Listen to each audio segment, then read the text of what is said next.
What's up, No Contest Nation? I'm your host Jordan from No Contest. Today in this video, we're gonna go over the top 10 fights in Naruto Shippuden.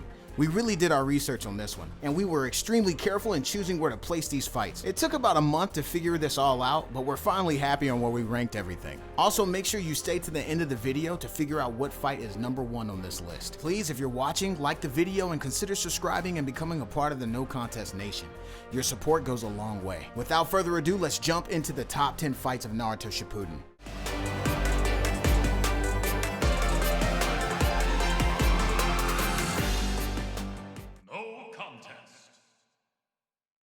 Number 10, Sasuke vs Itachi. This fight was one of the most anticipated across the whole Naruto universe. Seeing Sasuke finally get the chance to go head to head with Itachi after all this time definitely hits different, especially when Sasuke's character development literally revolved around revenge on Itachi for literally half of Shippuden. The fight definitely shows Sasuke's growth and what a battle between Uchiha would look like. There are just so many iconic moments in this fight, and it seems like they just happened one right after the other. My favorite part of this fight was the shuriken battle towards the beginning. I just remember after they finished throwing the shuriken that they clashed in the middle of all the shuriken that they threw, and the force of them colliding stopped the shuriken in place. That shit blew my mind, and my mouth was like hella wide open after it. We also got the debut of Susanoo, and we got to see Amaterasu actually used in battle, if you don't count when Itachi used it to escape Jiraiya. The animation was pretty good, but it was just pale in comparison to the rest of the fights higher up on this list. Number 9, Obito versus the Hidden Miss Ninja. This fight by far is the most bloodiest battle in the series. Obito falling in rage because his love interest Rin dies to KAKASHI's lightning blade. We get to see Obito's Sharingan manifest the Mangekyo Sharingan in our first look at Kamui. Alright guys, I'm gonna break character for a second. Obito was really with the shits in this fight. At one point they even showed a gruesome scene of like Obito beating the ninja's brains out. Like, fellas, this is why we don't mess with people's girlfriends, bro. Like, I would have been gone. Like, I wouldn't have sat there like, nah, dog. As soon as I would have saw a dude's head get beat like 3 times, nope, gone. There wouldn't have been none of that standing around watching in awe of Obito's killing capabilities. That's just for the birds. Especially after Obito hit that first dude with toothpick skewer jutsu. I definitely would have put my 2 weeks in. Nope. My guy in the end, Obito, really made the setting of the entire scene rain blood. That's why this is on this list. Number 8, Sasuke versus Danzo. Half the reason why we think this fight is deserving on this list is because Danzo dies. And that's something to be celebrated across the world. I'm pretty sure everybody can attest to that. I personally think that we should have a holiday called Danzo Death Day.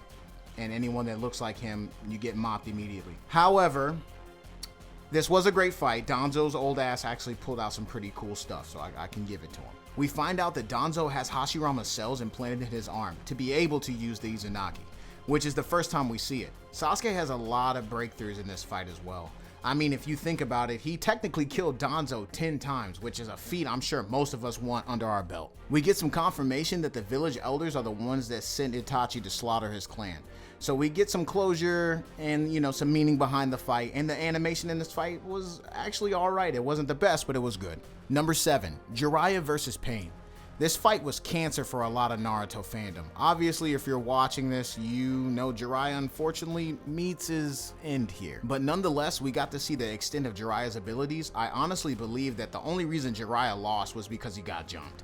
And even then, Pain admitted in the end that Jiraiya would have won if he would have found out the abilities of the Rinnegan sooner. We get to see the debut of Sage Mode for Jiraiya, and it seemed after he jumped into Sage Mode, he was just OD. He was unstoppable. He was low-key beating their ass. Even pulling off feats that I personally think are overlooked. Like, for instance, he put a Rinnegan user under Genjutsu. Like, where the fuck did they do that at? Make sure you tell me in the comments where the fuck they do that at, because let me find out that there's a Jiraiya clan somewhere just out there putting Rinnegan users in Genjutsu. We also get to see how Pain operates in battle for the first time, because before he always just appeared as a talking hologram. But seeing him finally and also finding out that he was once Jiraiya's student made the fight all the more better. The animation was aight. I wasn't wowed, but they got the point across. Number 6, Killer Bee versus Taka. Now this is where we start diving into good ass animation. This fight was visually awesome. We get to see Killer Bee for the first time. We get a demonstration on how wide the skill gap is between Sasuke and Killer Bee, because let me tell you, Sasuke got slapped I'm not gonna say Sasuke didn't do a good job, because there was some precision moments that I was like, okay, bro, I see you. I see what you're doing down there, bro. I see what you got going on. But it just didn't matter to Killer B at all. I mean, Exhibit A. I will never forget the moment where Sasuke kicked Killer B in the chest and Killer B pulled out a notebook and started writing down bars, talking about Sasuke's kick to the chest, bro. Come on now, dog. Come on, man. Bro, you should have known at that moment you was about to get your ass beat. Like, I would have just been like, hey, bro, don't. Hey, I know I just kicked you, bro, but hey, man, if you could just let me and my posse slide, dog, that'd be dope. But long story short, Sasuke pretty much dies twice, and Sugetsu got Biju Dama at point blank range and got turned into a soap, which a lot of people don't talk about, but we need to talk about that the dude turned into a soap. Here he goes right here. Look at this shit. He don't look like he having a good time, does he? What that boy dead. I'm actually having fun with this countdown, but we're gonna move on. Number 5, Naruto versus Pain. This is one of my favorite fights in Naruto because Pain came to the village not playing with nobody. He was ripping souls literally out of people's bodies, Almighty pushing the entire village. There's so much to cover in this fight alone, I don't even know where to really begin. But to make it brief, Naruto comes back from Sage Mode training. He manages to beat majority of the Pains. We get to see a few different properties and developments of Rasen Shuriken.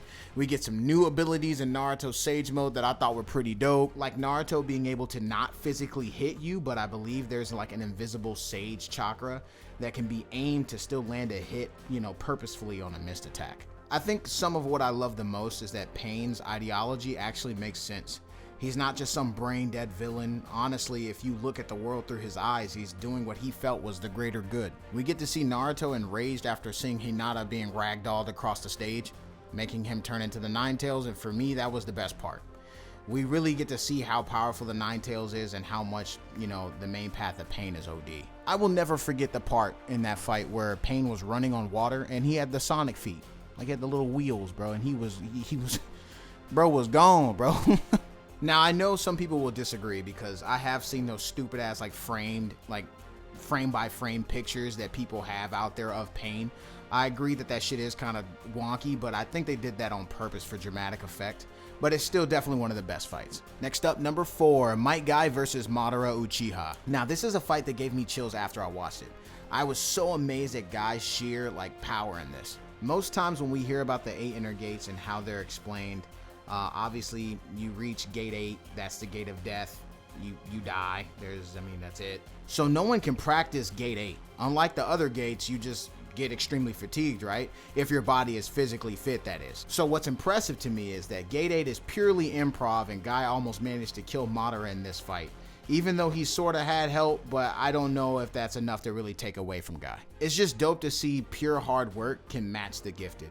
Because let's be real, Guy is the only one in the Naruto universe that has bent time and space with just run speed. And he also created a dragon out of aura just by running. Dude is ridiculous. I do hate the fact that he was saved in the end. I know a lot of people are gonna disagree with me on that, but it made me feel like his sacrifice was for nothing in a way. Let me know how you feel about that in the comments. Number 3, Madara versus the Shinobi Alliance. I don't even know where to begin on this one. Madara's a god. Literally, after watching this fight, it made me not even want to know what Hashirama was capable of. I would never summon this guy back from the grave. I feel like things would just get out of hand. This dude just ran through thousands of shinobi with ease. It was taking multiple shinobi just to nullify one jutsu from Madara. He just broke their spirits, bro. When he summoned the first meteor, I was dumbfounded. Every single one of those dudes were shook. I want you to think about this. They had the main character running away. The main character wasn't like, no, I'm gonna fight him. I'm gonna make a difference. He ran away. He was like, nah, bro, I'm not. Dude got double meteor in the sky, dog. I can't be here. Bro, I remember when I about fell out my chair when that second meteor came, bro. I was like, bro, y'all done summoned the wrong dog, bro. Y'all done summoned the wrong dude, bro. Damn. Madara just shows us why he was feared across nations and why his name was power alone. The animation was godlike and well executed. I felt like even though in this fight there was a fuck ton of things going on, everything was still comprehensible and so digestible. By far, definitely deserving to be number 3. If you're liking this content so far, please subscribe and hit that like button. It really helps us keep going and keeps us bringing you more content. And if you don't subscribe, we have no choice but to put you under genjutsu and make you subscribe. But moving on, number 2, Kakashi versus Obito. This is personally my favorite fight of all time in Naruto Shippuden. There's so much history and emotion in this fight, and what I loved about it even more is that there were barely any talking. Like, there was no talking, it was just pure hands. Seeing these childhood friends go head to head after 15 plus years, Kakashi went from thinking Obito was dead to fighting him in the next moment without any context. A lot of people say that Obito was holding back in this fight to try to get Kakashi to destroy the seal on Obito's heart with, Kakashi's lightning blade. As much as I don't want that to be true, it sort of does make sense, because I don't think Kakashi should have won at all. It just doesn't really add up that Kakashi could match Obito with all the things that we've seen that Obito could do. But that's all speculation at that point, but the animation was crazy good, and the transitions from real time to flashbacks in this fight just added to the emotion altogether. And number 1, Naruto versus Sasuke. The final fight between Naruto and Sasuke made it as number 1 on this list, as most of you probably will agree with. The animation was clean, the combat was otherworldly, the dynamics between hand-in-hand combat to shooting ninjutsu at one another to a fight between Susanoo and the Nine Tails. It just didn't skip a beat on anything, and even after, when they barely had chakra left, they were still going at it. I do wish that Naruto had more of an intent to kill Sasuke. I think the fight would have been a little bit more vicious, but other than that, I think that they delivered. Well, that's the top 10 Naruto Shippuden fights, folks. What did you think of the rankings in this video? Do you disagree, or do you think that we were on point? And as always, let us know down in the comments below. We hope to have earned your subscribe. I'm your host, Jordan, and I hope to see you on the next one.